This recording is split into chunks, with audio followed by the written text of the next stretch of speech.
वंदे मातरम दत्तोपंत ठेंगड़ी स्मृति व्याख्यान माला 2025 की संध्या में आप सबका स्वागत है, अभिनंदन है, वंदन है। सभी लोग कृपया स्थान ग्रहण कर लें। लोकेशन भेजी हुई है पहले जब आई थी, जहाँ से घर पे भेजी है इधर है। लोकेशन पहले आई थी ना, जी पे ठीक है, घास से उठाई। ऊपर थोड़ा बातचीत न करें और पीछे भी जगह है, अगर कुछ लोगों को आ सकते हैं। मैसेज करिए, आप मैं भेज रहा हूँ। आप लोग बैठ जाइए। कार्यक्रम की शुरुआत करते हैं। मैं सबसे पहले हमारे आज के सभी सम्मानित अतिथियों को निवेदन करूंगा। माननीय अशोक पांडे जी, डॉक्टर उमेश चंद्र शर्मा जी और पद्मश्री आदरणीय कपिल तिवारी जी, आप सभी से अनुरोध है कि कृपया मंच पर आसन ग्रहण करें।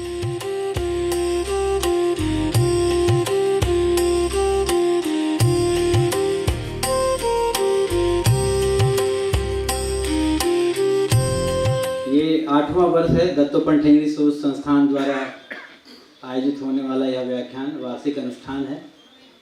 श्रद्धेय दत्तोपंत ठेंगड़ी जी की स्मृति में हम सब हर वर्ष उनके आंग्ल तिथि अनुसार जो जन्म दिवस है 10 नवंबर उस दिन करते हैं। वैसे उनका जन्म दीपावली के दिन हुआ था, तो दीपावली के दिन कोई आयोजन करना संभव नहीं है, इसलिए हमने 10 नवंबर का दिन चुना कि हर वर्ष उनको स्मरण करेंगे और उनके स्मृति में एक व्याख्यान का आयोजन करेंगे।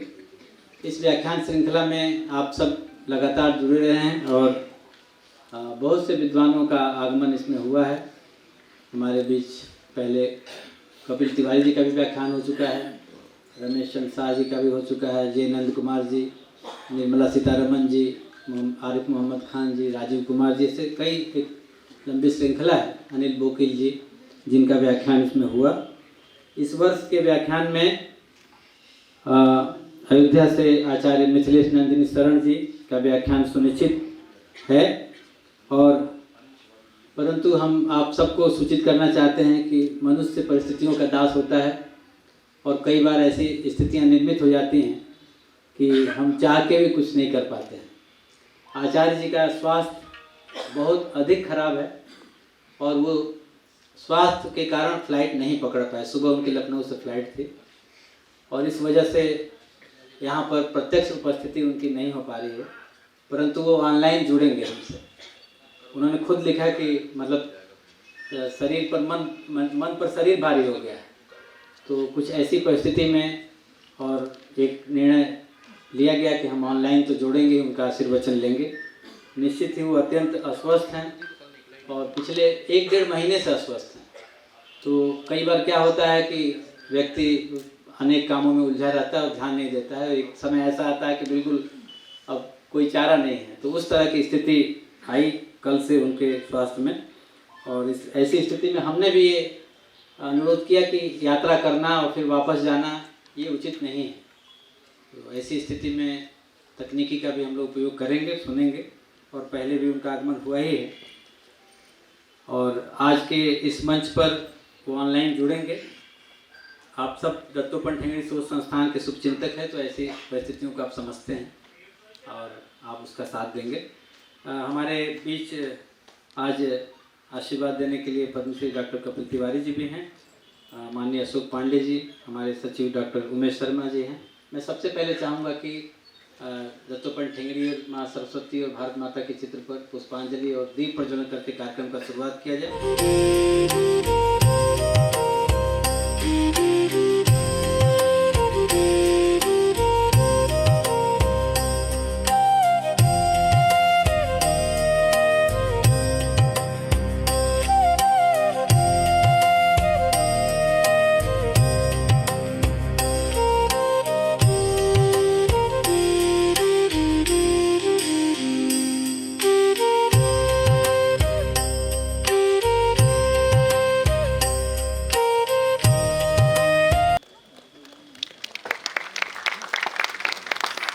कपिल जी से सब हम परिचित ही हैं।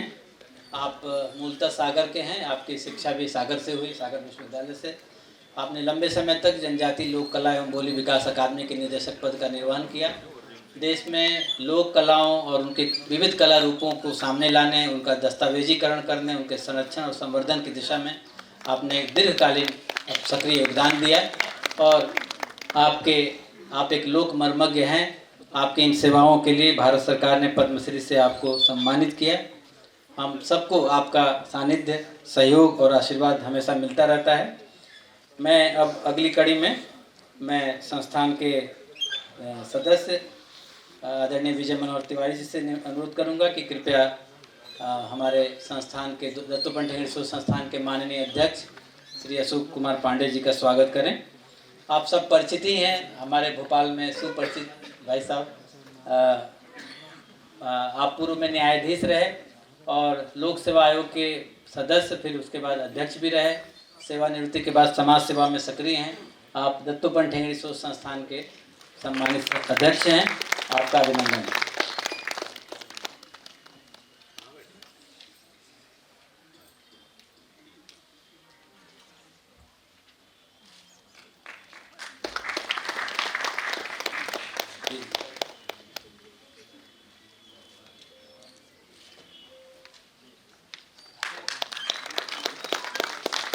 ताली तेज बजाइए। मैं जानता हूँ कि आप सब निराश हैं।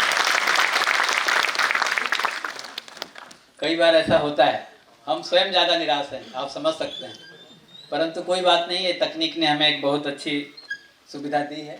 मैं अब अगली कड़ी में हमारे आप सब परिचित ही हैं, डॉक्टर उमेश चंद्र शर्मा दत्तोपंत ठेंगड़ी शोध संस्थान के सचिव हैं। आपका स्वागत के लिए मैं प्रोफेसर अल्पना त्रिवेदी जी, जो अपने न्यासी सदस्य हैं, आपको अनुरोध करता हूँ कृपया स्वागत करें। आदरणीय Umesh ji veterinary council of India के प्रेसिडेंट हैं, तीसरी बार प्रेसिडेंट हैं और पशु चिकित्सा के क्षेत्र में उसके शिक्षा के नवाचार के लिए आप जाने जाते हैं देश भर में। आप एक प्रतिष्ठित शिक्षाविद हैं, विशेषकर पशु चिकित्सा के क्षेत्र में आपने बहुत बड़ा योगदान दिया है, देश को एक नई ऊंचाई दी है। आपका स्वागत है, वंदन है।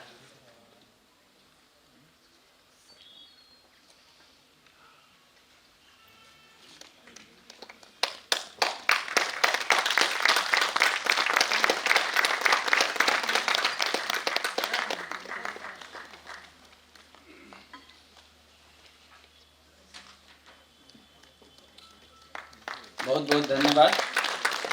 इस क्रम में, स्वागत के क्रम के बाद मैं थोड़ा सा आज के इस विषय पर बात करना चाहूँगा। हम सब दत्तोपंत ठेंगड़ी जी की स्मृति में यहाँ एकत्रित हुए हैं और ज़्यादातर लोग जानते हैं उनका एक नाम एक बड़े संगठन शिल्पी के तौर पर, राष्ट्रीय स्वयंसेवक संघ के वरिष्ठ प्रचारक के तौर पर और राष्ट्रवादी चिंतक, लेखक, विचारक के तौर पर सुप्रसिद्ध है। बहुत कम लोग जानते हैं कि वो एक बड़े अकादमिक दार्शनिक व्यक्ति थे।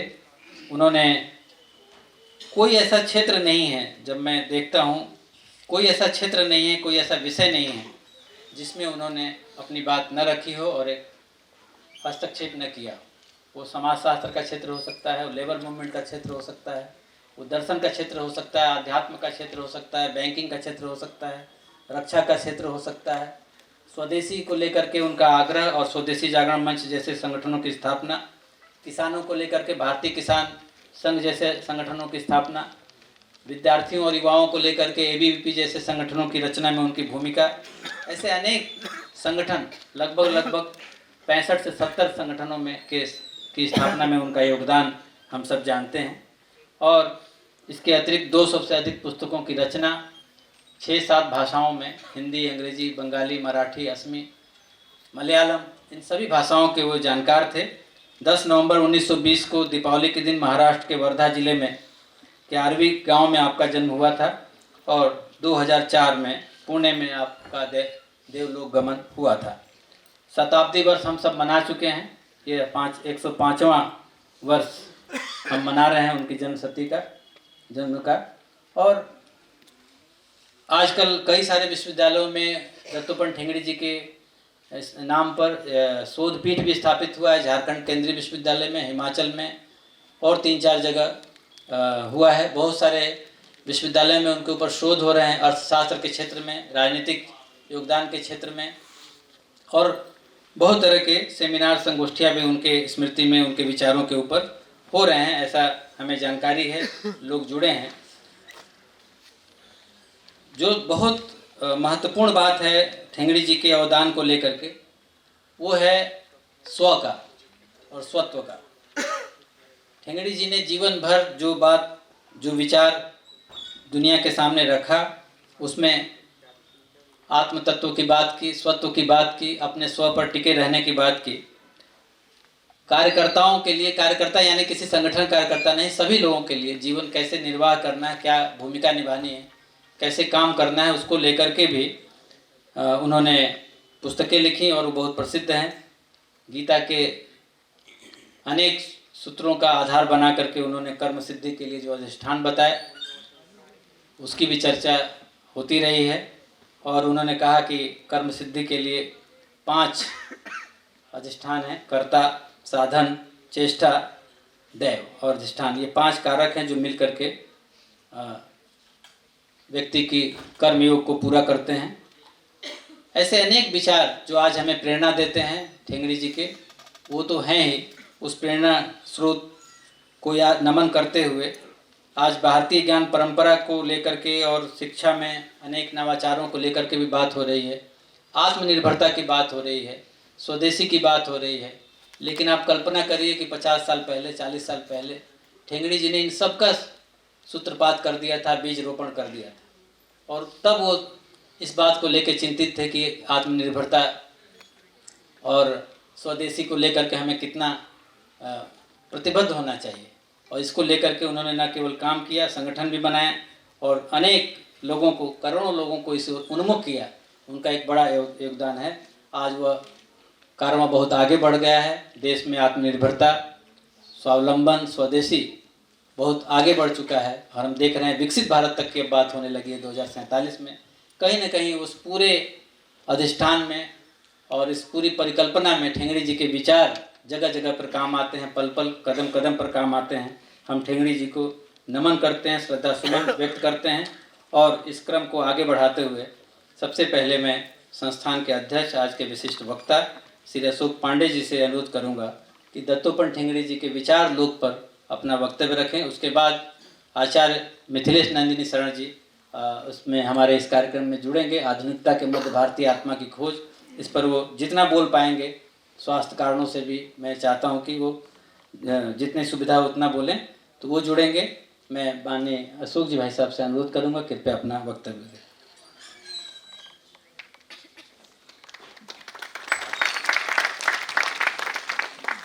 मंचस्थ श्रद्धेय डॉक्टर कपिल जी तिवारी,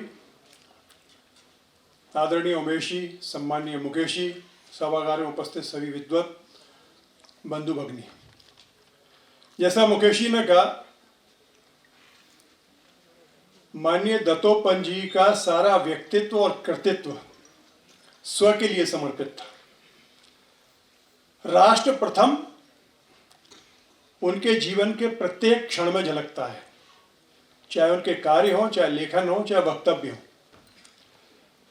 एक विसंगति या भ्रम या प्रश्न सामने आ सकता है, राष्ट्र नेशन का पर्यायवाची नहीं है। नेशन स्टेट में राजनीतिक सत्ता महत्वपूर्ण होती है और राष्ट्र में लोक कल्याण की भद्रम इच्छन्ति ऋषिया। जब ऋषियों के मन में लोक कल्याण की भावना उत्पन्न हुई, ततो राष्ट्र बलम मोचसम जातम, तब राष्ट्र की उत्पत्ति हुई। इसलिए राष्ट्र को राजनीतिक सत्ता के रूप में नहीं देखना चाहिए।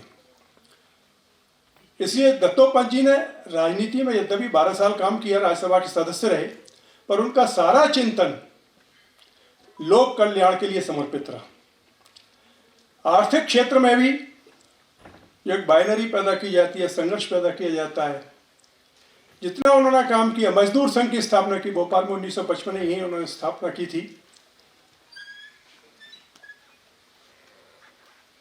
उसमें उन्होंने कहा कि हम यूनिज्म में नहीं जाना चाहते, बाद में नहीं जाना चाहते, बाद संघर्ष पैदा करता है। इसलिए ट्रेड यूनियनिज्म नहीं, यूनियन के हिसाब से हमको संघर्ष पैदा नहीं करना। इसलिए मजदूरों में भी जो भाव था, एक जमाना था जब ऐसा लगता था सारी दुनिया लाल रंग की हो जाएगी। उस समय इस धारणा को, इस प्रवाह को चुनौती देने का काम दत्तोपंत जी ने किया। और जो नारा लगता था, चाहे जो मजबूरी हो मांग हमारी पूरी हो, उसके स्थान पर उन्होंने नारा दिया मजदूर संघ में, देश के हित में करेंगे काम, काम के लेंगे पूरे दाम। देश का नुकसान नहीं होना चाहिए, राष्ट्र प्रथम। इसी प्रकार उन्होंने ग्राहक पंचायत की स्थापना की।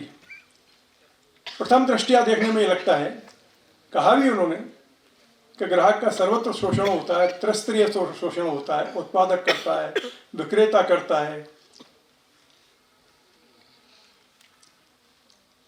पर इसका मतलब ये नहीं है कि ग्राहक और उत्पादक और ग्राहक और विक्रेता आमने सामने खड़े हो जाएं।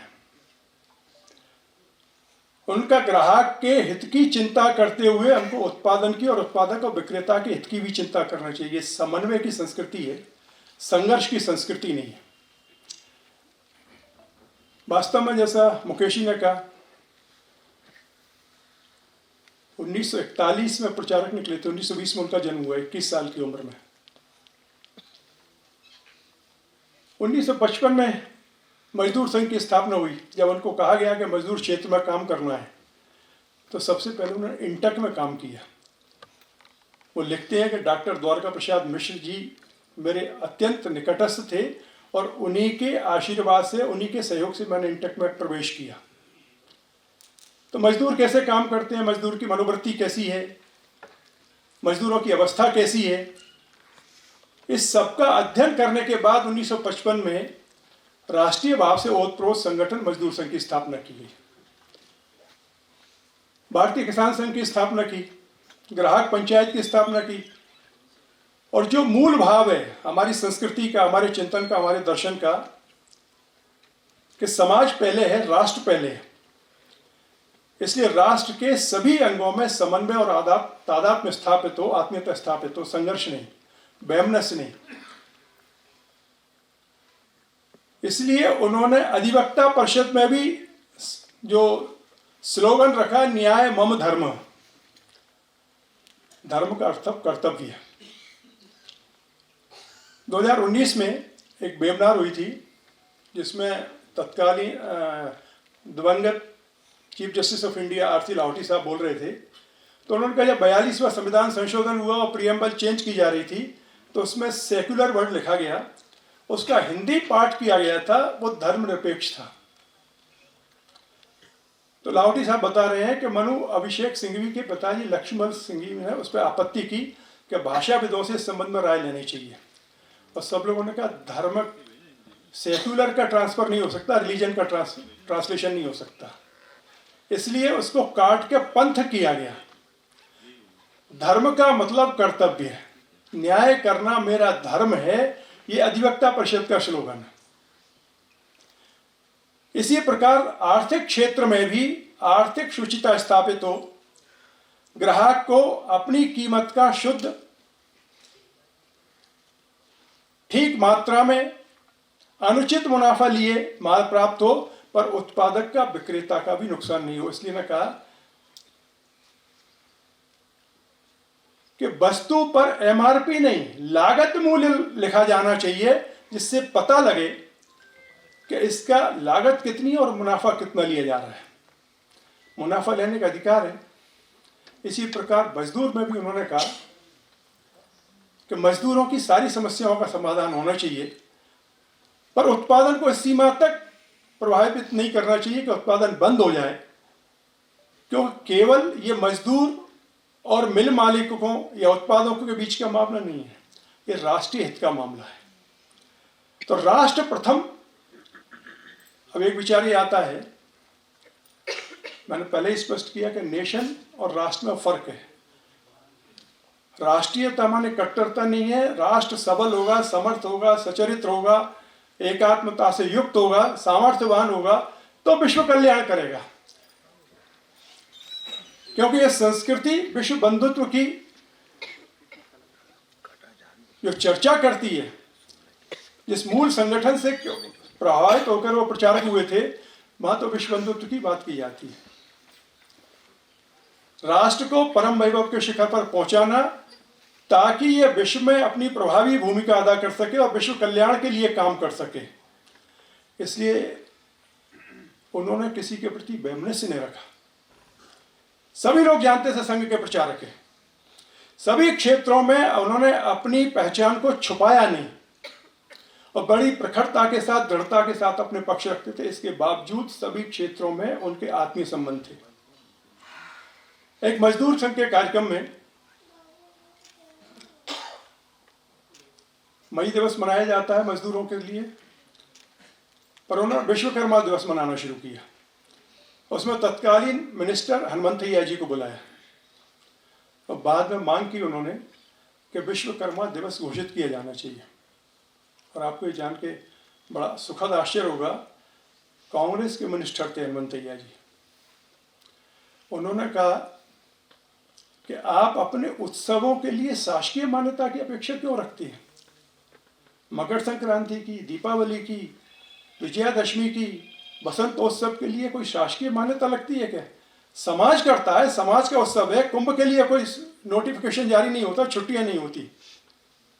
उस दिन के बाद से उन्होंने वो अवकाश मांगना और विश्वकर्मा दिवस शासकीय रूप से घोषित करने का पक्ष छोड़ा। इतनी उनके साथ अशोक मेहता जी से बात हुई उनकी, और उन्होंने, अशोक मेहता समाजवादी नेता थे, कांग्रेस के नेता थे और आपातकाल के दौरान संघर्ष करने वाले थे। तो उनका आपको अपना आत्मचरित्र लिखना चाहिए। तो दत्तोपंत जी लिखते हैं कि मेरे को उन्होंने ऐसी ज्ञानवर्धक जानकारी दी कि उन्होंने कहा कि वेदों में ऋचाओं के दृष्टा किसी का चरित्र लिखा हुआ है क्या? उपनिषदों में उपनिषदकारों के किसी के चरित्र का उल्लेख होता है क्या? हमारे यहाँ अपने कार्य का उल्लेख होता है, व्यक्ति का उल्लेख नहीं होता। व्यक्ति की प्रशंसा, व्यक्ति का महिमा मंडन नहीं होता। और तो और प्रोफेसर हिरेन मुखर्जी सीपीएम के बड़े नेता थे, उनके साथ रशिया गए। वो रशिया में उनसे साथ बातचीत हुई और लेफ्टिस्ट तो धर्म को भी नहीं मानते, ईश्वर तो दूर की बात है। पर इनके प्रभाव से उन्होंने देखा, एक दिन हिरेन मुखर्जी आलती पालती मार के और शिवोम कर रहे थे। ये दत्तोपंत जी की संगत का, साथ का प्रभाव था। कामरेड एम के पंदे से उनका बड़ा स्नेह था। किसी ने कहा कि कम्युनिस्टों में तो हिंदू संस्कृति की सारी बातों को मना किया जाता है, चरण छीना, नमस्कार करना, पर आप दत्तोपंत जी से जब मुलाकात करते हैं तो दोनों हाथ जोड़ के क्यों प्रणाम करते हैं? उनका देखते ही मुझे उनका प्रणाम करने की इच्छा पैदा होती है। ना केवल विरोधी दल, उनका एक ड्राइवर था शमशुद्दीन करके, जब वो एयरपोर्ट से उतरते थे तो वो ही ले जाता था और दत्तोपंत जी उसके साथ अगली सीट पर बैठ के उनके परिवार की चर्चा, सुख दुख की चर्चा, स्वास्थ्य की चर्चा, व्यवसाय की चर्चा करते थे। जब उसके पुत्र की शादी हुई तो दत्तोपंत जी खुद होकर उसके निकाह में गए और आश्चर्यजनक जी है, एक बशीर भाई करके थे, बशीर केश कर्तनाल है, उसके दुकान पर 4 चित्र टके हुए थे। एक तो मक्का का था, एक तत्कालीन जो बाद में पूर्व राष्ट्रपति थे फखरुद्दीन अली अहमद का था, एक चित्र दत्तोपंत जी का भी था। और एक समाजवादी आए, उन्होंने कहा कि भाई दत्तोपंत जी तो आरएसएस के हैं, आरएसएस के तो मुसलमान विरोधी माना जाता है, आपने उनका चित्र क्यों लगाया? तो बशीर ने कहा आपने हमारे रहनुमा का अपमान किया है, मैं आपकी हजामत अब नहीं बनाऊंगा, कृपया मेरी दुकान पे आप कभी मत आना। तो सब जगह उनके आत्मीय संबंध थे, अपने विचार पे, अपने सिद्धांत पे दृढ़ रहते हुए जितना उन्होंने कार्य किया उस सब में सामाजिक समता, सामाजिक समरसता बाबा साहब अम्बेडकर पे लिखा उन्होंने। यद्यपि वो प्रकाशित बाबा साहब उनके देहावसान के बाद हुआ। रमेशी पतंगे लिखते हैं कि जब समरसता मंच शुरू हुआ तो मैंने पूछा कि समता क्यों नहीं, समरसता क्यों? तो उनका समता में मार्क्सवादी तत्व की ध्वनि आती है और समरसता की जड़ भारतीय दर्शन में 1942 में बाबा साहब अम्बेडकर खुद ने कहा था कि समता से केवल कानूनी रूप से बराबरी हो सकती है, आत्मीयता नहीं हो सकती। समता, धन, ममता बराबर समरसता, इसलिए दत्तोपंत जी ने अपने मंच का नाम समरसता मंच रखा। तो वास्तव में उनको बहुत पढ़ने की और जीवन में उतारने की आवश्यकता है। वो समाज के लिए प्रकाश स्तंभ हैं। हम सब लोग उनको याद करें, उनको पढ़ें। इसी निवेदन के साथ में आपकी वाणी को प्रारंभ करें।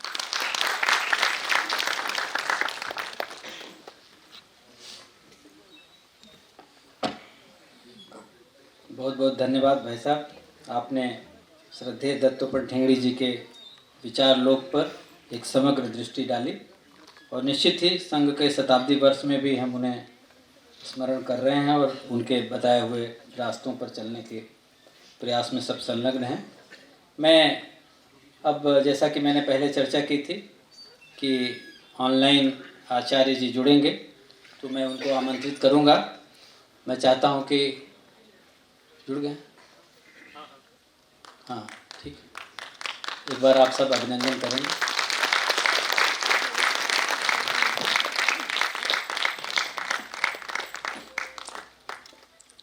आचार्य जी जुड़ गए हैं। आप आवाज़ सुन पा रहे हैं आचार्य जी? जी ठीक ठीक आ जा रही है। ठीक। हम सब उनके दर्शनाभिलाषी थे और दर्शन मिलता, परंतु जैसा मैंने कहा कि मनुष्य परिस्थितियों का दास होता है और कई बार ऐसी परिस्थितियां निर्मित होती हैं। बहरहाल आचार्य जी ऑनलाइन जुड़ गए हैं, तकनीक का हम लोग लाभ ले रहे हैं और ये बहुत सुखद है कि आपका दर्शन हुआ। आचार्य मिथिलेश नंदिनी शरण जी सुपरिचित हैं सबके। आप अयोध्या में श्री हनुमत निवास सिद्धपीठ के माननीय पूजनीय महंत हैं। पूज्य आचार्य जी एक बड़े विद्वान और आध्यात्मिक साधक, संत, दार्शनिक हैं। आप शास्त्रों और लोक दोनों के गहरे अध्येता भी हैं। आपने संपूर्णानंद संस्कृत विश्वविद्यालय से धर्मशास्त्र में पढ़ाई की, गोल्ड मेडलिस्ट रहे। फिर प्रयागराज विश्वविद्यालय में आपने पीएचडी शुरू की तुलसीदास पर। फिर वो पूरा होने के बावजूद आप विरक्त सन्यासी हो गए। आपके जीवन के अनेक पक्ष हैं। पिछले अनेक वर्षों से हम सब आपको सुनते रहे हैं, आपके ज्ञान वाणी से हम सब अभिसिंचित होते रहे हैं। चाहे वो कुंभ का अवसर हो, चाहे वो राम मंदिर की प्राण प्रतिष्ठा का अवसर हो, आपने देश को एक नई आवाज़ दी, एक नए देश को नई दिशा दी, एक नया विमर्श दिया। हम सब आपके प्रति आभारी हैं। आज इस समारोह में सारस्वत वक्ता के रूप में आप जुड़े, आपका अभिनंदन है। और मैं बिना विलंब के चाहता हूं कि आप हमारे सभी यहाँ उपस्थित सुधीजनों से संवाद करें। आदरणीय आचार्य, पूज्य आचार्य मिथिलेश नंदिनी जी। जय सिया राम। एक बार करतल ध्वनि बजाएंगे। सर्वे भवन्तु सुखिनः, सर्वे सन्तु निरामयाः, सर्वे भद्राणि पश्यन्तु, माँ कश्चित् दुःख भाग् भवेत्। जय हो जग में जले जहाँ भी, नमन पुनीत अनल को, जिस नर में भी बसे हमारा नमन तेज को बल को। दत्तोपंत ठेंगड़ी स्मृति राष्ट्रीय व्याख्यान माला के 105वें संस्करण में, 105वें वर्ष में, 2025 के इस संस्करण में मंच पर विराजमान पद्मश्री कपिल तिवारी जी, संस्थान के अध्यक्ष पांडे जी, डॉक्टर मुकेश जी और विराजमान सभी महानुभाव, अलग अलग बहुत सुविधापूर्वक नामोल्लेख करना मेरे लिए कठिन है, क्योंकि प्रत्यक्ष जैसे वहाँ उपस्थित होकर के आपकी उपस्थिति का अनुभव किया जा सकता है, वो इसमें संभव कम होता है। तुलनात्मक रूप से मुझे स्क्रीन थोड़ी बर्न होती दिखाई दे रही है, जिस पर आप लोग देख रहे हैं, तो मैं अपनी दाढ़ी से थोड़ा अनुमान कर पा रहा हूं कि मैं वहां दिख रहा हूं। बहुत विनम्रतापूर्वक, अत्यंत संकोच से मैं क्षमा प्रार्थी हूं आप लोगों से। आज मुझे वहां होना था और डॉक्टर मुकेश जी के आमंत्रण के कारण होना था, ऐसा नहीं है। भोपाल आने के जो भी प्रसंग बने हैं, उन प्रसंगों में भोपाल आना मेरे लिए अपने लिए बहुत समृद्धि कारक रहा है। चिंतन मनन और स्वाध्यायशील आप सब महापुरुषों के साथ बैठने, संवाद करने का जो अवसर है, वो जितनी बार वहाँ आना होता है उतनी बार अपने आप को और ठीक करने का, अपने बोलने समझने लिखने पढ़ने को और परिष्कृत करने का एक अवसर होता है। इस आयोजन के लिए, इस अवसर के लिए अपनी अनेक शुभकामनाएं, साधुवाद, और आपने मेरी अनुपस्थिति को भी इस आभासी माध्यम से उपस्थिति में बदल दिया, इसके लिए आप सबके प्रति विनम्र आभार। मक्खनलाल चतुर्वेदी राष्ट्रीय पत्रकारिता विश्वविद्यालय के कुलगुरु श्रीमान तिवारी जी भी मैं समझता हूँ वहीं विराजमान हैं। कल बात हो रही थी, एक श्लोक इस आयोजन के निमित्त जिसकी चर्चा डॉक्टर मुकेश जी से हमारी हुई और अभी कुछ जिसके संकेत भी आपने किए, श्रीमद् भगवत गीता का श्लोक। मैं कुछ बातें उसी के संदर्भ से कहूँगा जो विषय आज निर्धारित है उसके लिए। मुझे मेरी आवाज़ कितनी स्पष्ट सुन पा रहे हैं आप लोग?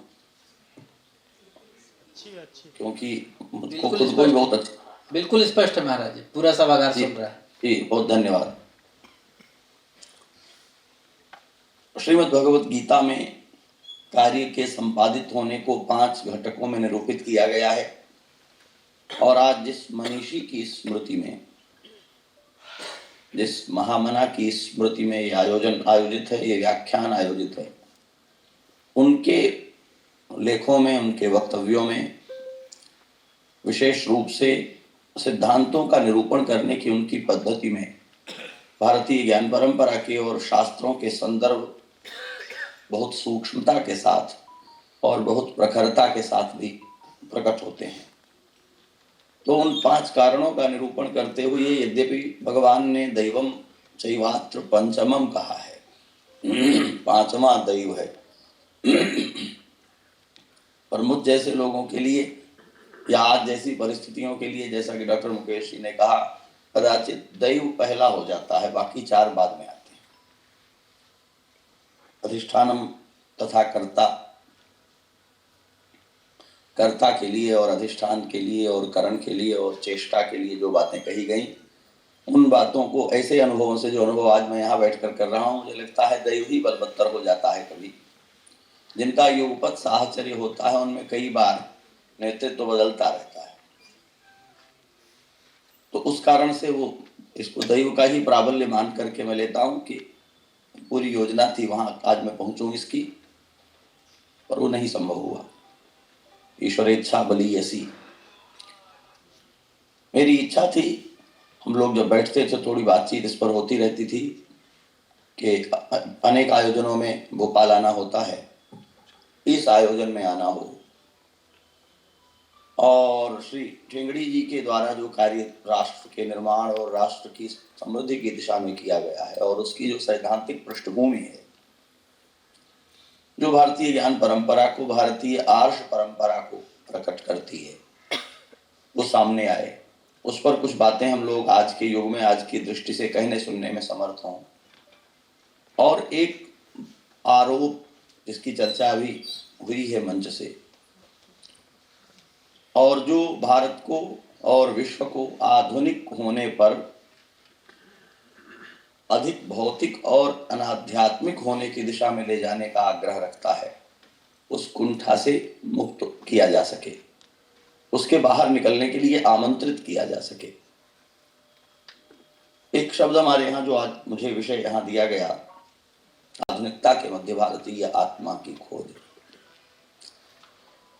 ये कब हुआ, कैसे हुआ, ये अधिक लंबा हो जाएगा। आज मैं बहुत देर तक बोलने का नस्वर है मेरा, और उसके कारण मन, जैसा मैंने कहा था कल डॉक्टर मुकेश जी को, इंद्रियों का, मन का भी साझा साहचर्य है, उनकी सहकारिता है। और उसमें जब एक कमजोर पड़ता है तो सहकारिता का अर्थ यही होता है कि दूसरा भारी होकर के दूसरा बलपूर्वक चले। तो जब शरीर दुर्बल होने लगता है तो मन आगे होकर के उसके चल लेता है। तो वो कठिनाई अनुभव करने के कारण मैं कुछ बातें ही कह रहा हूँ। उनमें एक ये भी है जो बार बार मैं दोहराता हूँ, आधुनिक का अर्थ भौतिक होना नहीं है। एक बड़ी चूक हुई है, आप कह सकते हैं चूक नहीं है, चालाकी हुई है विश्व के स्तर पर। आधुनिकता को भौतिकता का पर्याय माना गया है और इस अर्थ में भारत भिन्न है विश्व भर की वैचारिकी से। विश्व भर की जीवन दृष्टि से। आधुनिक होने का अर्थ भौतिक होना नहीं है। आधुनिक होने का अर्थ कोई पदार्थ, कोई वस्तु, कोई व्यक्ति अपनी गुणवत्ता में, अपनी दिव्यता में, अपनी कल्याणकारिता में, अपनी शुभावहता में जितना था वह समय के प्रवाह में वैसा ही समुन्नत बना हुआ आने वाली पीढ़ी को भी मिलता जाता है। तो जो पिछली पीढ़ी ने भोगा था वह श्रेष्ठता जब अगली पीढ़ी तक उसके आयतन में आकारित होकर चली जाती है तो वह गुणवत्ता आधुनिक कहलाती है। आधुनिक होने का अर्थ आज, अब, इस समय उपयोगी होना, इस समय मूल्यवान होना है। आधुनिक होने का अर्थ अपने अतीत से, अपने इतिहास से विरुद्ध होना नहीं है। कई बार जब आध्यात्मिकता और भौतिकता के द्वंद्व को विश्व के स्तर पर मैं सुनता हूँ, कुछ लोगों को पढ़ता हूँ, तो थोड़ी चिंता में पड़ जाता हूँ। भारत के ऋषि जिन्होंने आध्यात्मिकता को ही जीवन का मूल्य मान करके सारी स्थापनाएं दी हैं, उन ऋषियों ने ही पंचभूतों का ही निरूपण हमारे लिए किया है। उन ऋषियों ने ही पंचभूतों की पंचतन मात्राओं का निरूपण भी हमारे लिए किया है। भौतिकता, यह जो शब्द हमारे सम्मुख है, इसका निरूपण भी आध्यात्मिक लोगों ने ही किया है। श्रीमद् भगवद गीता का ही आश्रय हम यदि लेंगे तो उसमें अधिभूत, अधिदैव, अध्यात्म, अधियज्ञ, इन सब का एक साथ ही पाठ प्राप्त होता है। तो जैसे हम अध्यात्म की चर्चा करते हैं वैसे ही अधिभूत का भी वही वर्णन प्राप्त होता है। तो अधिभूत अध्यात्म के विरुद्ध कोई अवधारणा नहीं है। मैं इसे थोड़ा सरल करके कहता हूं, अध्यात्म का अर्थ है स्वभाव को जीना। और ये मैं भगवान श्री कृष्ण के अनुशासन में कह रहा हूं। आदरणीय तिवारी जी विराजमान है, अनेक मनीषी, आप लोग इसको खूब ठीक से ध्यान में ले सकते हैं। भगवान कहते हैं स्वभावोध्यात्म उच्यते। अध्यात्म का तात्पर्य है स्वभाव को जीना, और अधिभूत का तात्पर्य है प्रभाव को जीना। भूत पदार्थ सहकारिता में माया के द्वारा नियोजित किए गए हैं और वे अपनी अपनी मूल प्रकृति से बाध्य होने के कारण पंचीकरण के सिद्धांत में जिनके साथ मिला दिए गए हैं उनके साथ बरतते भी हैं, उनके साथ लड़ते भी हैं। तो पदार्थों में जो परस्पर संघर्ष विद्यमान है वह संघर्ष हमें एक सिद्धांत तक ले जाता है, सर्वे क्षयांता निचया पतनांता समुच्चया। प्रत्येक मिलाया गया, समेकित किया गया, समष्टि भाव में लाया गया जो पदार्थों का समवाय है वो परस्पर बिखर जाने को आतुर है, वो अलग अलग हो जाएगा। हर एकत्र की हुई वस्तु फिर से बिखर जाएगी, क्योंकि उसे मिला दिया गया है एक अचिंत्य बल के द्वारा, जिसे माया का बल कहते हैं, जिसे ईश्वर का बल कहते हैं। पर पदार्थ परस्पर प्रभावों में जीते हैं। मैं इस विस्तार में नहीं जाऊंगा, यहाँ सब मनीषी बैठे हैं। हम देखते हैं जो भी पंचभूतों का रचा हुआ जगत है, जिसे हम भौतिक कहते हैं, ये प्रभाव से जीता है। अग्नि का, जल का, पृथ्वी का, वायु का एक परस्पर सामंजस्य है और सामंजस्य में एक दूसरे को ये प्रभावित करते हैं। गति का अपना बल है, गुरुत्वाकर्षण का अपना बल है, और ये दोनों परस्पर होने पर एक दूसरे के प्रभाव का रोध करते हैं, अपने प्रभाव को प्रकट करते हैं। इसका जितना विस्तार करेंगे मनुष्य के व्यवहार के स्तर पर भी, उसके सोचने समझने के स्तर पर भी ये वस्तुएं दिखाई देंगी। किंतु स्वभाव वो स्वभाव प्रभाव से अभिन्न माने भिन्न है, पृथक है। और इसलिए जब हम किन्हीं बड़े महापुरुषों, किन्हीं आध्यात्मिक पुरुषों की ओर दृष्टि डालते हैं तो उनके जीवन में हमको एक विलक्षणता दिखाई देती है। वे प्रभावित नहीं होते परिस्थितियों से, व्यक्तियों से, उच्चावच से, प्राप्तियों से और खो जाने से। वे प्रभावित रहे बिना किसी भी परिस्थिति में वैसे ही व्यवहार करते हैं जैसे वो स्वयं होते हैं।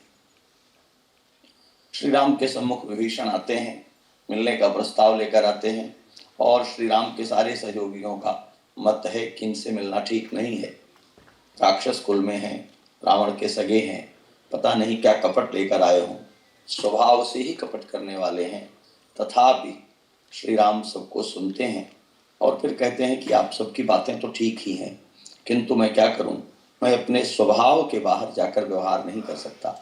सुनो सखा निज कहूँ स्वभाव, जान भुसुंडी शंभु गिरि जाऊ, जो नर होई चराचर द्रोही, आवे शरण सभय तकी मोही, तजी मद मोह कपट छल नाना, करऊं सद्यत ही साधु समाना।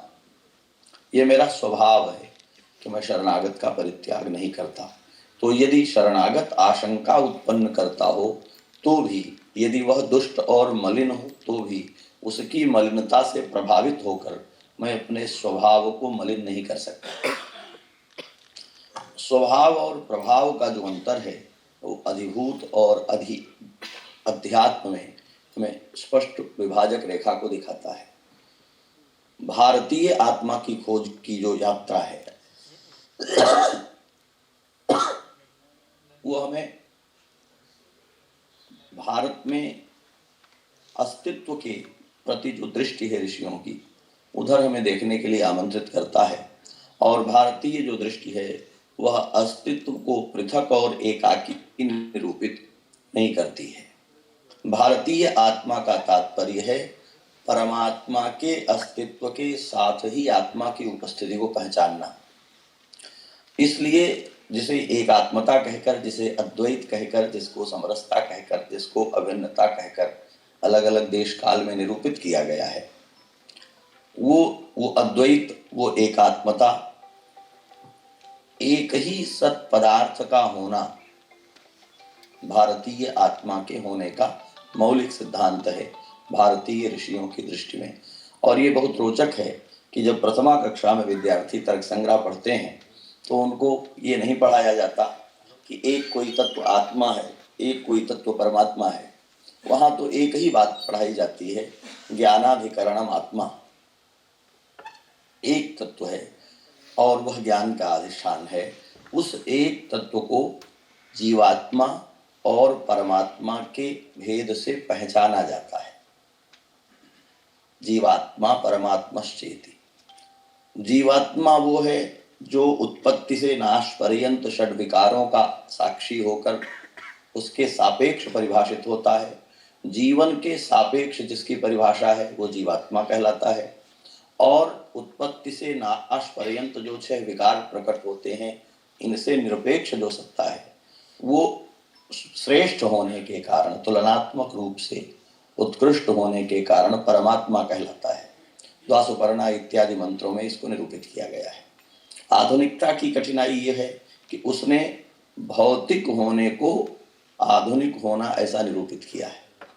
मैं आदरणीय ठेंगड़ी जी का एक वक्तव्य सुन रहा था स्वदेशी जागरण मंच के विषय में, और वहाँ उन्होंने श्लोकों के माध्यम से, संदर्भों के माध्यम से निरूपण करते हुए भारतीय शैली को और भारतीय अवधारणा को स्थापित करते हुए शब्दों के साथ जो सूक्ष्मता बरती है वो उनको एक ऋषि परंपरा में ले जाकर खड़ा करती है, जहाँ वो किसी भी सिद्धांत को, किसी भी विषय को निरूपित करने के लिए, जैसा कि चलन हुआ है तथा कथित आधुनिक बौद्धिकता में कि आप कोई भी वाक्य रच कर, कोई भी वाद रच कर अपनी बात कहते हैं और फिर मान लेते हैं कि यही सिद्धांत है।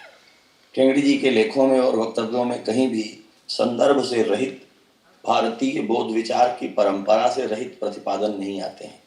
तो चाहे वो मजदूर संघ का विषय हो, चाहे वो स्वदेशी जागरण मंच का विषय हो, अथवा विद्यार्थी परिषद का विषय हो, जब वे उसकी पृष्ठभूमि का, जब वे उसकी सैद्धांतिकी का निरूपण करते हैं तो ये बात बहुत महत्वपूर्ण होकर सामने आती है कि वो भारत में ये विचार कहाँ, किस रूप में पहले विद्यमान रहा है, चलता चला आया है, उससे उसे संदर्भित करते हैं। ऐसी कोई वस्तु आधुनिकता नहीं हो सकती है जो कभी हमारी पौराणिकता में विद्यमान नहीं थी।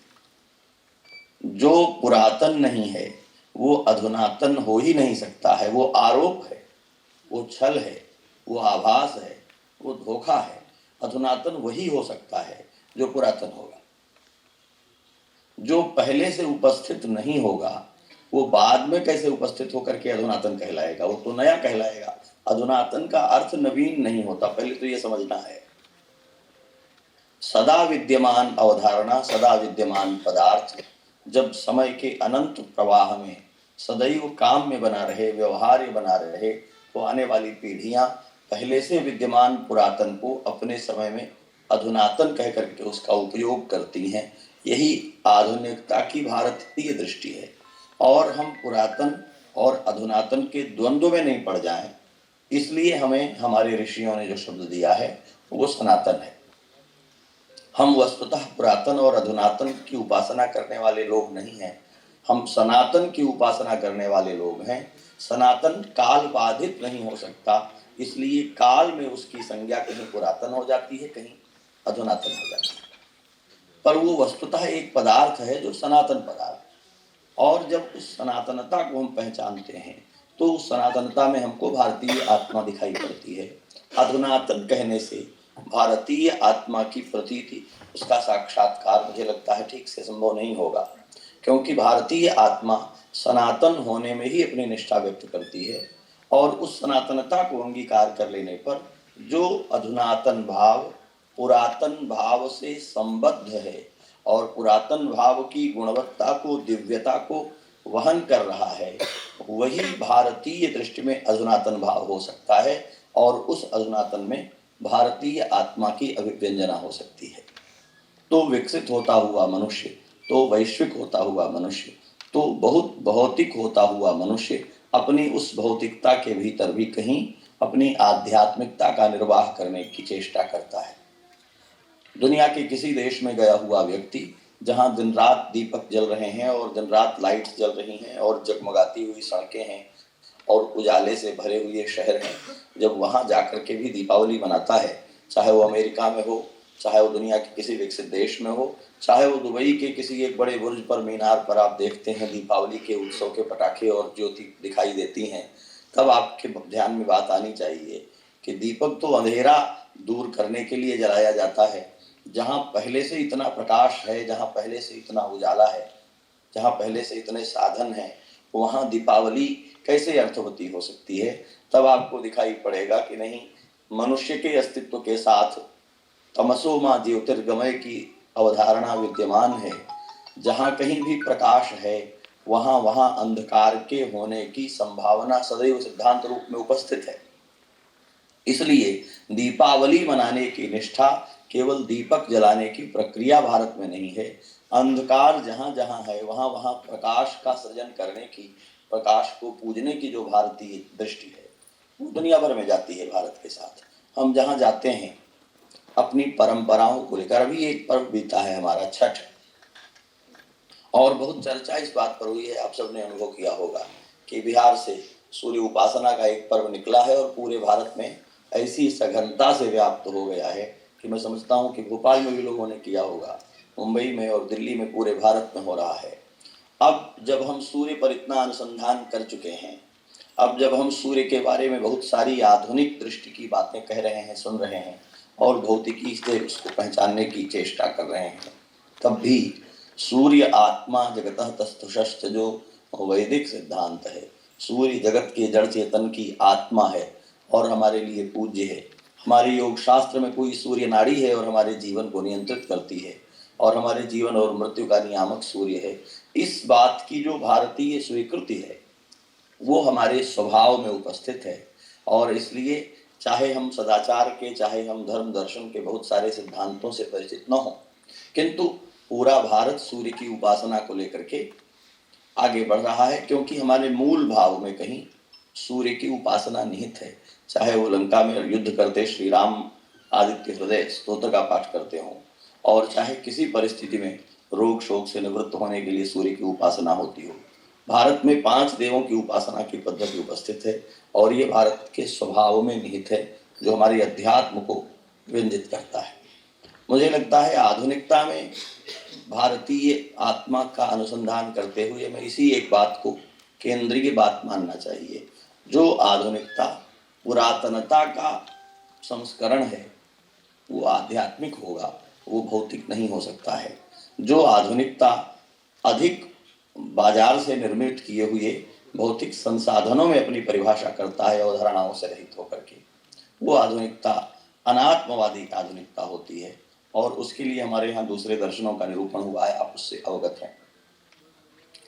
आज मुझे लगता है मुझे बहुत लंबा विस्तार नहीं करना चाहिए, कुछ इसलिए भी कि मुझे बोलने में बहुत अच्छा अनुभव नहीं हो रहा है और इस कंठ स्वर के कारण मेरे भीतर बहुत सारी बातें कहने की जो रुचि होती है, मैं मंच पर होता हूं तो आपसे सदा कहता हूं कि बता दीजिएगा जब देर होने लगे, लेकिन आज मुझे इतना बोलने में भी कुछ अधिक श्रम का अनुभव हो रहा है। तो इसलिए इस एक वाक्य के साथ, इस एक बात के साथ अपनी बात पूरी करते हुए कि अधुनातन अवधारणा पुरातन अवधारणा से संबद्ध और उसके प्रति प्रतिबद्ध होकर जो हमारे सामने आती है, तब वो भारतीय दृष्टि होती है।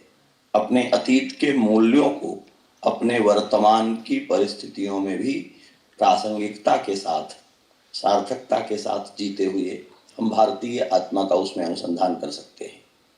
संसाधनों की समृद्धि में, व्यवस्थाओं की समृद्धि में, अनेक प्रकार के साधनों की उपलब्धता में जो साध्य है वह क्या है, इस बात की ओर ध्यान जाएगा तो आधुनिकता सुख देने का विज्ञान है, जबकि भारतीय आधुनिक दृष्टि किसी भी परिस्थिति में आनंद भाव के लुप्त हो जाने को बचाए रखने का विज्ञान है। भारत सुखाभिलाषी राष्ट्र नहीं है, आनंदाभिलाषी राष्ट्र है। आनंदम ब्रह्मणो विद्वान कहता है, क्योंकि आनंद शब्द का कोई विपरीत, कोई विपर्य, कोई विलोम शब्द नहीं है। आनंद कैवल्य की अवधारणा है जिसको किसी दूसरे शब्द से विस्थापित नहीं किया जा सकता। भारतीय आत्मा उस आनंद तत्व को ब्रह्म तत्व कहता है और आनंदम ब्रह्म कह करके, प्रज्ञानम ब्रह्म कह करके ब्रह्म के साथ, परमात्मा के साथ इस आनंद भाव के ऐक्य को व्यक्त करता है, वो भारतीय आत्मा है। वो भारतीय आत्मा अपने अधुनातन होने में अपने पुरातन मूल्यों के साथ उपस्थित होता है। इस कथन के साथ फिर से एक बार बहुत क्षमा चाहते हुए और बहुत संकीर्ण व्यक्त करते हुए कि मैं वहाँ होता और इस संगोष्ठी का अधिक लाभ ले सकता, मैं अपनी वाणी को विराम देता हूँ। ये आयोजन भव्यता के साथ संपादित हो, इस शुभकामना के साथ। जय सिया राम।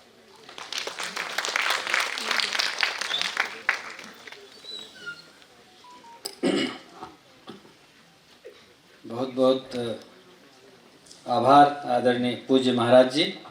आपने इतने कठिन समय में स्वास्थ्य आपका बहुत खराब होने के बावजूद आप हमसे जुड़े और हमारा यहाँ पर मार्गदर्शन किया, विषय पर बात भी की और अनेक सूत्र भी दिए हैं। आपके प्रति कृतज्ञता और पूरे सदन की ओर से आपको एक बार पुनः अभिनंदन। एक बार मैं चाहता हूँ कि आप सभी और जल्दी ही हम सब आपके दर्शन पाएंगे और प्रत्यक्ष आपको सुनेंगे, ऐसी अभिलाषा है और भगवान श्री राम से कामना है कि आपको शीघ्र स्वस्थ करें और आप भोपाल का प्रवास जल्दी तय करें। और पुनः पुनः आपका आभार, बहुत बहुत धन्यवाद। जय श्री राम। अब इस कार्यक्रम के क्रम में मैं अपने आदरणीय पद्मश्री डॉक्टर कपिल तिवारी जी को आमंत्रित करूंगा। आप सब उनको सुनते रहे हैं, हर बार एक नई धारा, एक नई गंगा आपके मुखारबिंद से निकलती है और मैं पूरे सम्मान के साथ आपको आमंत्रित करता हूं। आदरणीय कपिल।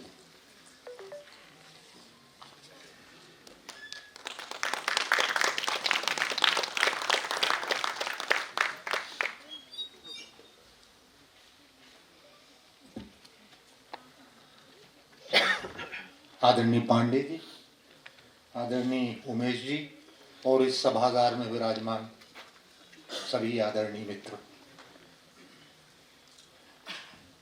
ये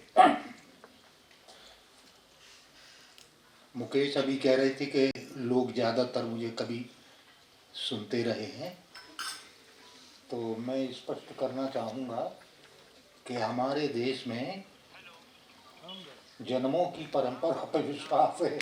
जन्म बहुत होते, तो किसी जन्म में आपको मैं क्षमा नहीं करूँगा, आपने मुझे अध्यक्ष बना दिया। ये मेरे लिए बड़ी डरावनी चीज है और मैं हमेशा इससे बचता रहा कि मुझे अध्यक्ष मत बना देना, मुझे नहीं मालूम उसमें क्या किया जाता है। तो बहरहाल महाराज जी ने भारतीय सत्व की इतने सुंदर तरीके से अभी आपके समक्ष व्याख्या की है कि मैं नहीं समझता कि इस विषय पे कुछ कहने के लिए, और हाँ कुछ पारिभाषिक शब्द जरूर थे जहाँ आप लोगों को कुछ मुश्किल सी लग सकती है। ये जो विषय आपने रखा है मुकेश जी, मुझे सच में बताइए, क्या आपको लगता है कि भारत एक आधुनिक राष्ट्र है?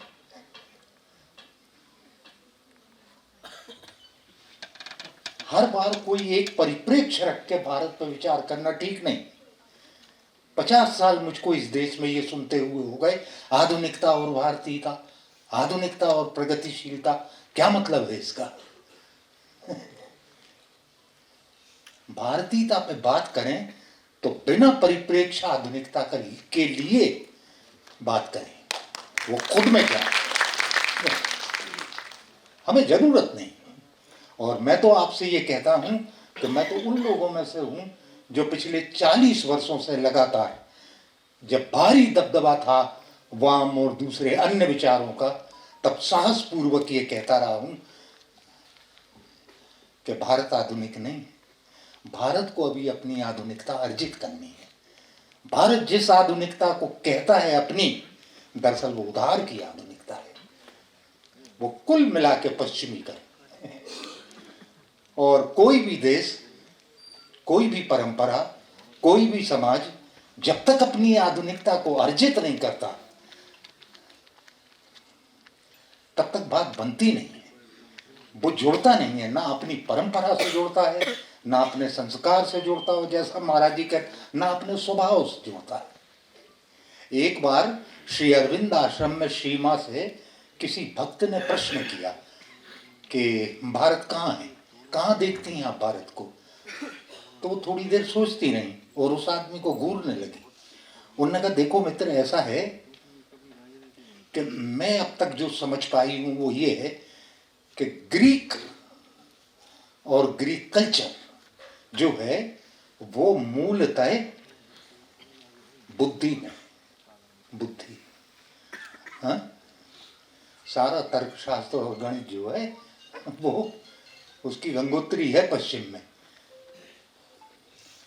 जो रोमन हैं वो मूल रूप से बल में है, रोमन जो है यूरोप में वो बल में है। जो फ्रेंच हैं वो मूलतः एस्थेटिक सेंस में, सौंदर्य बोध में है, हाँ?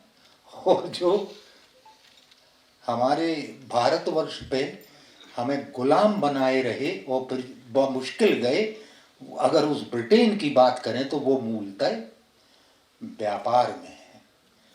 लेकिन भारत, आप पूछ रहे कहाँ है, बोले मुझे भारत आए हुए 60 वर्ष का अरसा हो चुका है और मैं श्री अरविंद के आशीर्वाद की छाया में बड़ी हुई, समझती रही हूँ चीज़ों को। मुझे जो समझ में आया है वो ये है कि भारत ज्ञान में है। अब मेरे सामने सवाल ये है कि अगर श्री माँ ये कह रही हैं कि भारत ज्ञान में है, तो इसका मतलब है कि ये मुकेश और पांडे जी, कैंगड़ी जी के हवाले से जो कह रहे थे कि उन्होंने सत्व की खोज की, तो भारतीय सत्व अगर कहीं खोजना है तो वो उसके ज्ञान में है।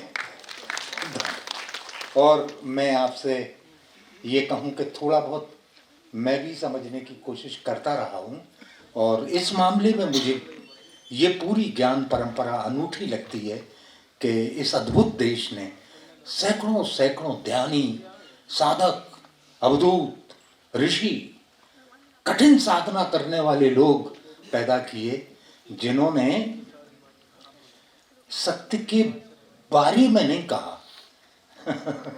एक दो चीजें हैं, एक ऋषि से पूछा था किसी मुमुक्षु ने आके कि मैं सत्य के बारे में आपसे जानना चाहता, तो बोले एक बार फिर से विचार कर लो, सत्य जानना चाहते हो या सत्य के बारे में जानना चाहते हो?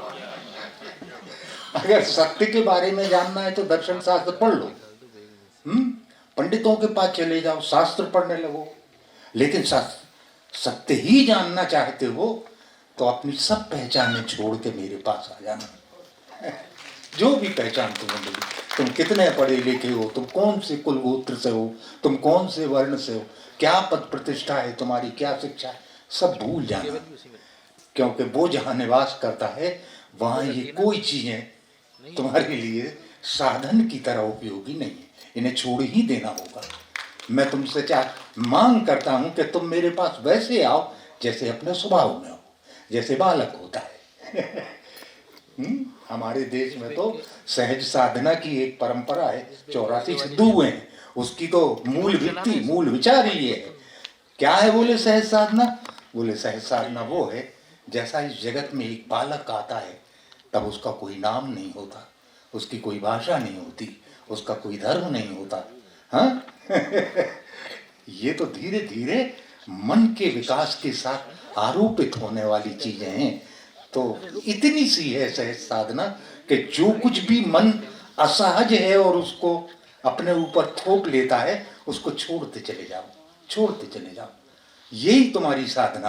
और जिस दिन तुम पाओ कि सब छूट गया, केवल तुम कोरे अकेले बचे हो एक बालक की भांति, उस दिन तुम्हारी सहज साधना पूरी हुई। ये तब कबीर ने कहा कि साधु सहज समाधि भली। अब सहज को समझना जो है ये अपने आप में बड़ा मामला गड़बड़। महाराज जी ने अभी पुरातनता और आधुनिकता के संदर्भ में चर्चा की। मैं एक अरसे से इस बात को कहता हूं कि देखिए, भारत कभी पुरातन देश नहीं है। भारत एक ऐसी अद्भुत उपस्थिति है ज्ञान के क्षेत्र में जो हर क्षण अपने को नया करना जानता है। जैसे नदी का पानी बहता है, रुकता नहीं कुछ भी। तुमने एक क्षण पहले जिस नदी में स्नान किया वो पानी तो गया, वो अब नहीं है। वो सनातनता है, वो अपने को सनातन करना जानती है। तो भारत और भारत के ज्ञान के संदर्भ में प्राचीन, पुरातन वगैरह वगैरह तो ये शब्द भूल जाए, उसका कोई अर्थ नहीं है। जो परंपराएं अपने को नया करना जानती हैं वे मूलतः सनातन होती हैं, पुरानी या नई नहीं होती।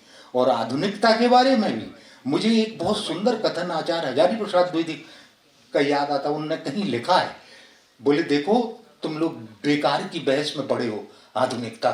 बोले तुम्हें भगवान ने 2 पैर दिए हैं, तुम चलते हो पृथ्वी पे, एक पैर जमीन पे मजबूती से टिका होता है, एक पैर उठा के आगे बढ़ना होता है, तब चल पाते हो। हाँ, तो बोले जो जमा हुआ पैर है वो तुम्हारी पूंजी है, वो तुम्हारी परंपरा है। जो पैर आगे उठ रहा है जाने के लिए वो तुम्हारी आधुनिकता है। अगर इस रूप में आधुनिकता और परंपरा को समझोगे तो चीजें थोड़ी सी समझ में आएंगी। लेकिन विडंबना है द्विवेदी जी के कथन में, जब भारत को देखता हूं तो कुछ ऐसा हुआ है कि बीच में भारत दोनों पैर उठा के चलने लगा आधुनिक होने, चारों खाने चित्त है।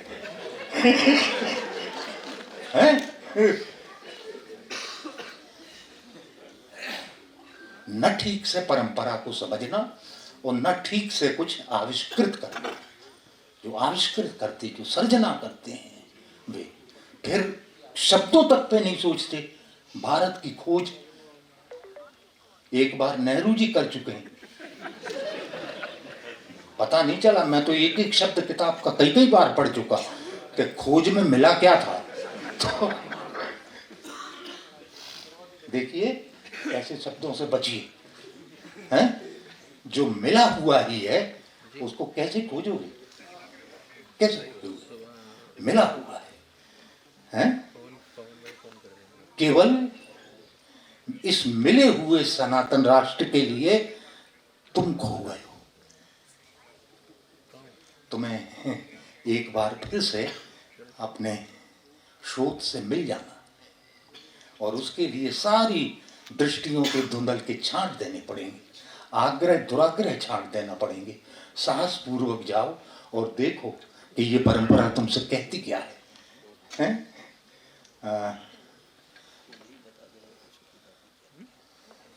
देखिए, इस धरती पे ज्ञान के संवाद की इतनी समृद्ध, सुदीर्घ और विशाल परंपरा संभव ही नहीं हुई जो भारत ने कर दी है।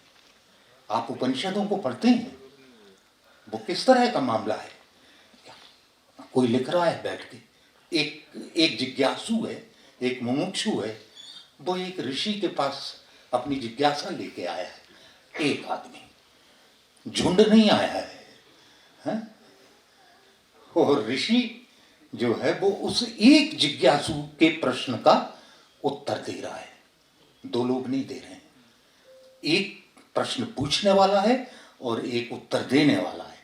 उपनिषद का शाब्दिक अर्थ हुआ निकट बैठना, पास पास बैठना। इतने पास दिया गया उत्तर है वो। और मैं आपसे पूरे दावे से कह सकता हूँ, अपने जीवन में कई कई बार उपनिषद मैंने पढ़े और मैं मुग्ध हुआ हूँ। मैं आपसे कैसे बताऊँ, इस दुनिया में उतनी महिमा के प्रश्न किए गए जीवन के बारे में, उतनी महिमा के प्रश्न करने वाले जिज्ञासु ही जैसे धरती पर नहीं थे। और मैं आपसे ये भी दावे से कह सकता हूँ कि उन प्रश्नों के जितने महिमापूर्ण उत्तर हमारे देश में दिए गए वो दुनिया में कहीं नहीं दिए गए। वो एक अनूठा संवाद है।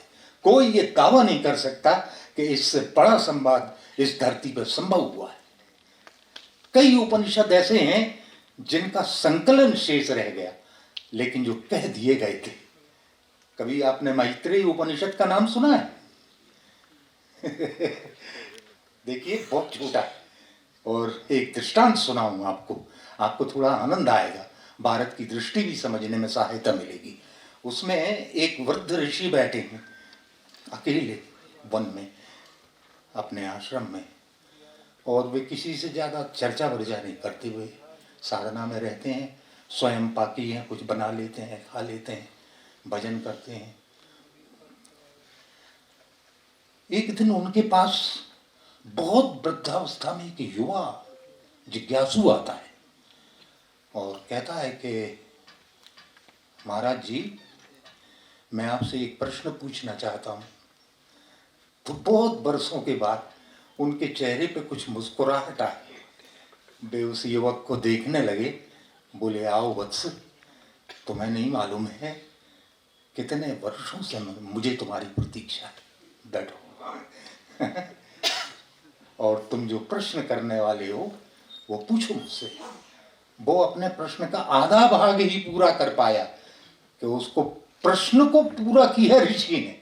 तो बोले, आप ये कैसे जानते हैं? बोले, देखो, अगर तुमने 50 वर्षों तक एक प्रश्न की प्रतीक्षा की होती कि कोई तुम्हारे पास आके ये पूछेगा, तो प्रश्न भी पूरा सुनने का धीरज नहीं बचता है। बोले, अच्छा। फिर जो भी उत्तर उनका था वो ऐसा कहा गया है कि वो शिष्य जो था वो आप्तकाम हुआ उत्तर सुन के। डिटेल नहीं है उसके मैत्रेय में। फिर वे जाने लगे उठ के उत्तर देके, तो वो घबरा गया वो युवक। बोले, आप कहाँ जा रहे हैं? बोले, अब मैं स्वयं भी नहीं जानता कि मैं कहाँ जा रहा हूँ लेकिन मैं इतना जानता हूँ कि अब तुम्हें यहाँ होना है और मैं चला।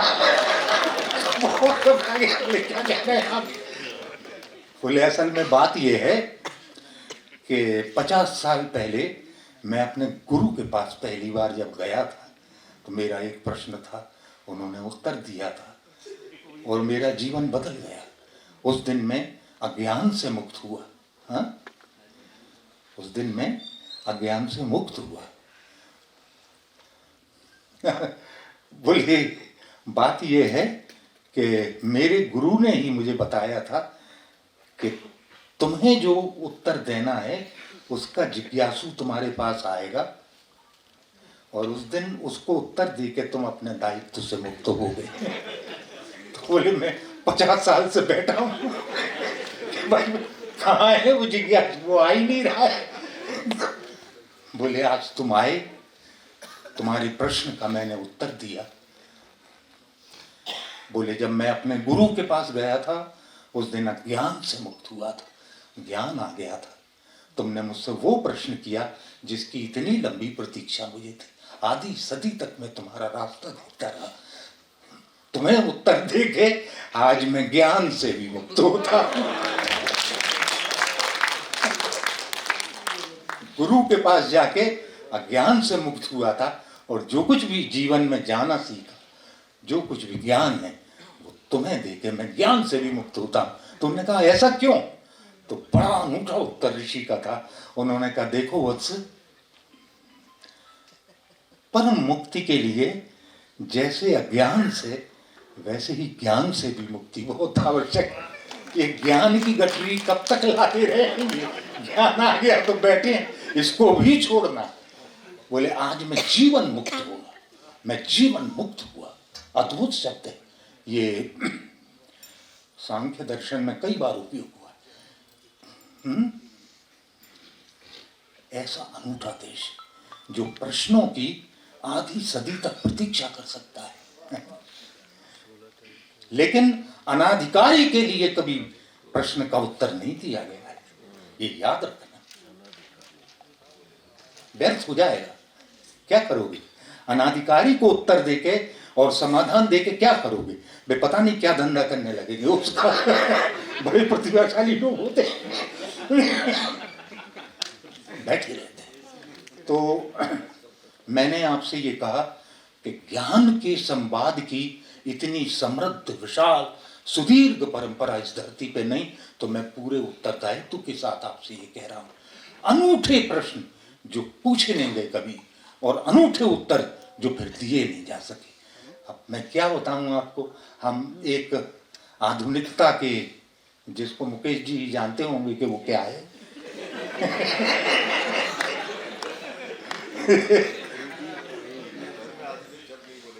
तो उधार की आधुनिकता जो है इसमें कुछ ऐसी हालत हो गई है। एक मनीषी से किसी ने कुछ अटपटा से सवाल किया तो उसको बड़ी देर तक घूरते रहे, तो जरा डर गया। उसने कहा क्या देख रहे हैं महाराज जी? बोले कुछ नहीं, तुमने जो प्रश्न किया उसके बारे में विचार कर रहा हूं और तुम्हारा चेहरा देख रहा हूं। बोले क्यों? बोले पहली बार मुझे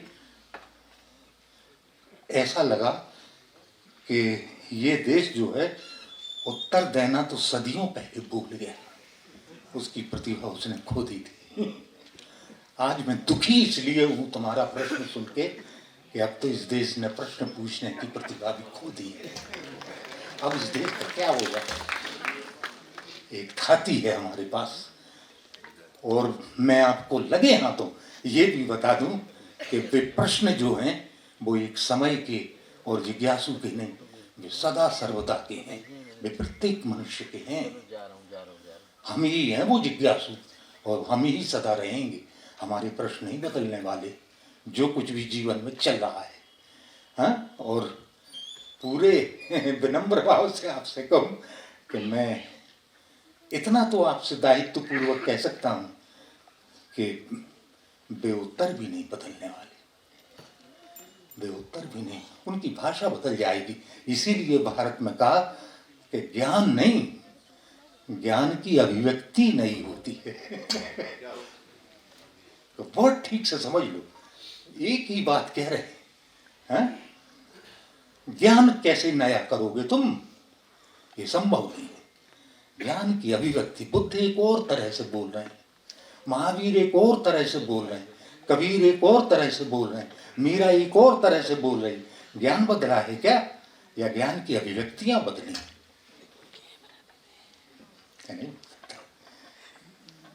बहुत कृतज्ञता होती है, भगवान ने एक ऐसी परंपरा में हमें पैदा किया, हमने आंख खोली, कुछ सीखा जाना है। वो धरती की सबसे मूल्यवान परंपरा है। ऐसी विरासत दुनिया में सब लोगों को नहीं मिलती है, लेकिन दुर्भाग्य से एक सदी हो गई है, हमने व्यर्थ किया है सब कुछ। हमने आंख मूंझ के औपनिवेशवादियों के पूरे विकास मॉडल को अपने ऊपर हावी हो जाने दिया। हमने एक ऐसे देश की रचना कर ली जो न ठीक से पारंपरिक है, न ठीक से आधुनिक है, न ठीक से भारतीय है और न ठीक से पश्चिमी है।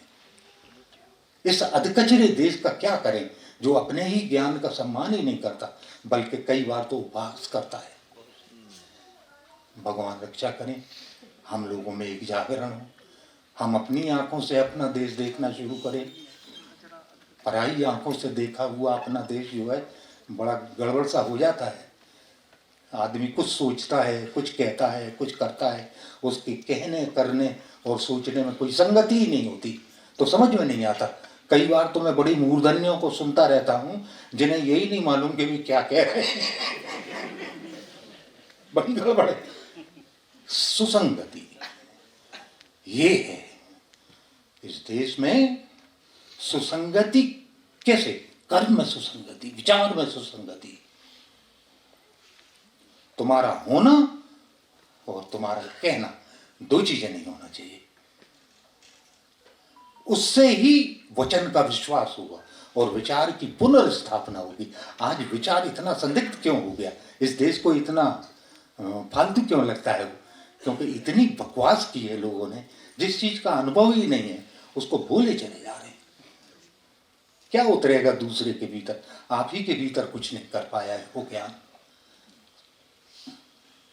एक बार फिर से मैं ये आपसे कहना चाहूँगा कि आपको लगता है कि आधुनिकता के मध्य में, तो आधुनिकता का भी इस देश में कोई प्रारंभ भी होगा और आधुनिकता का कोई अंत भी होगा।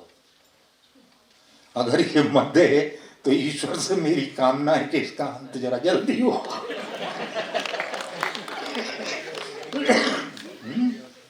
अब ये देश जो है इसके कंधे इसका बोझ उठाने में इच्छुक नहीं है, संभव भी नहीं रह गया। हमारा ही रास्ता होगा, हमारे ही पैर होंगे, हमारी ही आंखें होंगी। बुद्ध क्या कहते थे?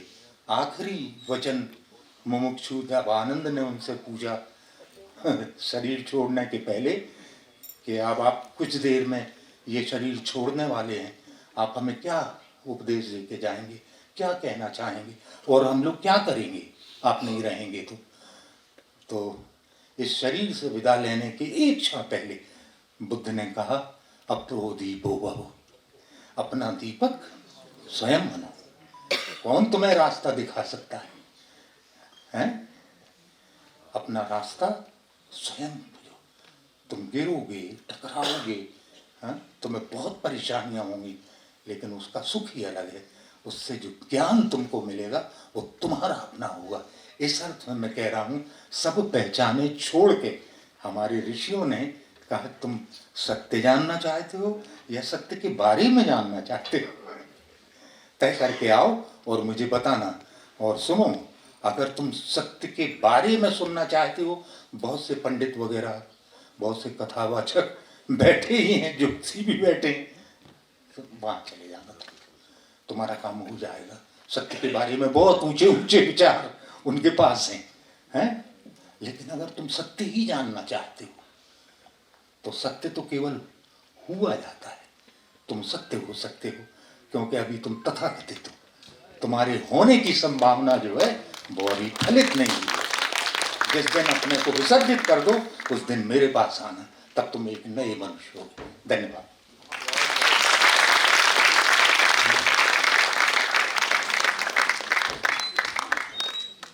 आदरणीय कपिल तिवारी जी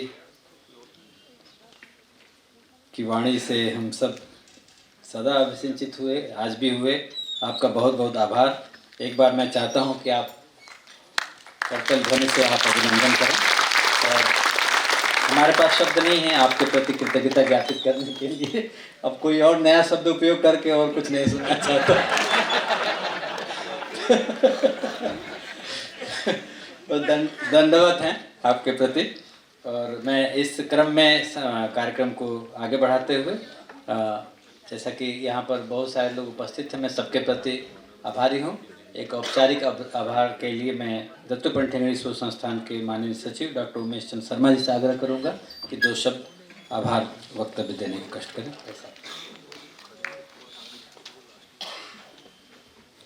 आज के इस स्मृति व्याख्यानमाला में हमारे बीच उपस्थित पद्मश्री आदरणीय कपिल तिवारी भाई साहब, जिन्होंने आज जिस प्रकार का वक्तव्य दिया, वास्तव में अद्भुत। हम सब लोगों के लिए, देश के लिए, युवाओं के लिए अपना जो गौतम बुद्ध का उन्होंने उदाहरण दिया, वास्तव में ही आपका मैं बहुत बहुत अभिनंदन करता हूं। हमारे बीच उपस्थित आदरणीय दत्तोपंत ठेंगड़ी शोध संस्थान के सचिव, विचारक, लंबे समय तक अध्यक्ष लंबे समय तक आपने न्याय का काम धर्म से किया है। आपने राज्य लोक सेवा आयोग में भी दायित्व निभाया है। ऐसे हमारे भाई साहब अशोक पांडे जी, आपका भी अभिनंदन। इस सभागृह में उपस्थित भोपाल के गणमान्य नागरिक भाइयों बहनों, कुछ छात्र, मैं आप सभी का दत्तोपंत ठेंगड़ी शोध संस्थान की ओर से अभिनंदन करता हूं। और हमारे इस व्याख्यान माला को सतत रूप से आगे चलाने वाले, क्योंकि आजकल ऐसे व्याख्यान माला होना और इस प्रकार के सब ठीक से बातें होना ये बहुत कम है, क्योंकि आजकल जो चल रहा है देश के अंदर वो डिबेट अलग तरह से चल रहा है। ऐसे मुकेश मिश्रा जी, जिन्होंने लंबे समय एक लखनऊ में अपनी पत्रकारिता के क्षेत्र में काम कर रहे थे, और हम लोगों को उस वक्त हम सबको कहा गया संगठन की ओर से कि कोई इस काम के लिए कोई व्यक्ति अगर हो तो लाइए। तो उस वक्त हमारे पूर्व विद्यार्थी परिषद के कार्यकर्ता भी रहे, और मुकेश जी ने जिस प्रकार से इस दत्तोपंत ठेंगड़ी शोध संस्थान को जो ऊंचाई दी, ऊंचाई का मतलब ये नहीं है कि संस्थान की कोई बहुत बड़ा कहने कोई बिल्डिंग बनाना, ये नहीं, एक वैचारिक जो अधिष्ठान इसको खड़ा किया है, वैचारिक अधिष्ठान भी ऐसा जो कि देश को आगे ले जाए। इसके लिए मैं आपका अभिनंदन करता हूं।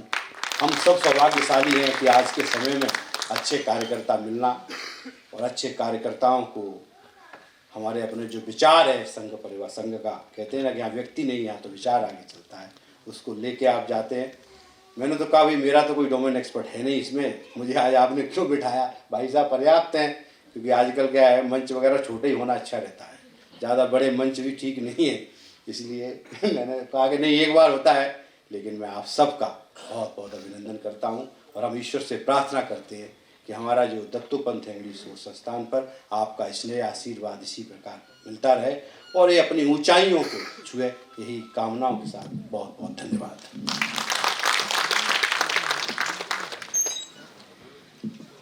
बहुत बहुत आभार भाई साहब, धन्यवाद आपके शुभाशीष के लिए। और जैसा कि हम देख रहे हैं, हमारे सभागार में बहुत गणमान्य लोग उपस्थित हैं, कुछ लोग जा भी चुके हैं, हम सबके प्रति आभारी हैं। इस क्रम में अब वंदे मातरम के लिए हम सब सामूहिक खड़े होंगे। वंदे मातरम का 150वां वर्ष भी शुरू हुआ है, और हमारी परंपरा भी है कि हम समापन भी वंदे मातरम से करते हैं। मैं सुश्री दुर्गा जी एवं उनके साथी सभी से आग्रह करूंगा कृपया वंदे मातरम का गायन करें, और हम सब अपने स्थान पर खड़े होकर के सामूहिक गान करेंगे। धन्यवाद।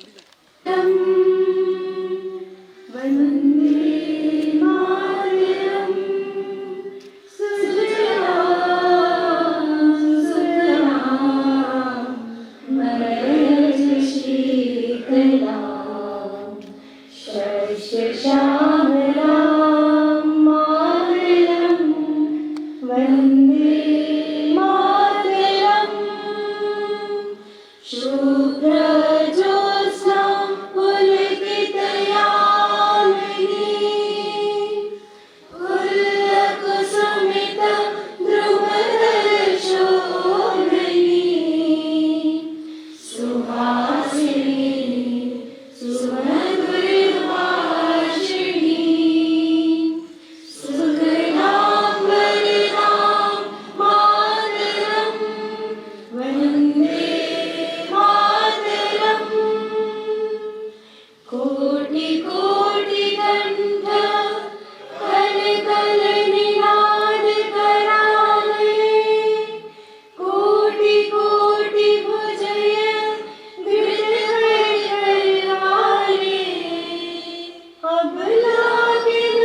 वन्दे